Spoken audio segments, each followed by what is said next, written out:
I know, it's a bit of a mess, but pretty much what I'm doing, I'm replacing the under valve cover harness for injectors and jake brake, also where it plugs into the head, right there.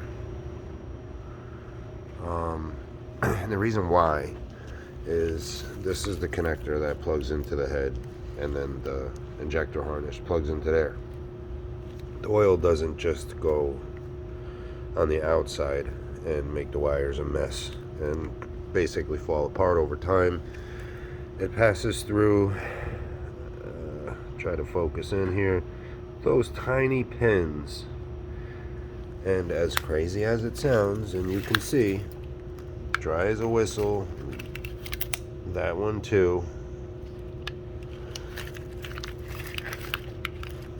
it sneaks out of those tiny little ports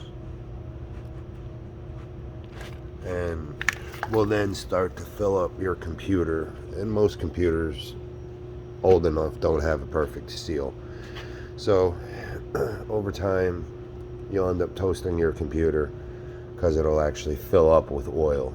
If you've ever taken a ECM, PCM, whatever it may be, out and you shook it around and it sounds like there's liquid, coolant sensors will do that, oil sensors will do that, tranny sensors, so on and so forth. Anything with oil or liquid, it doesn't always become a visible leak. You could have a harness that looks perfect but still have an electrical problem, and you always want to check the ends of the connectors furthest away from the fluid or wherever the sensor or electronic that's failing. You want to check that pigtail to make sure there is no fluid coming out from inside that coating. As unbelievable as it sounds, it does happen. Case in point.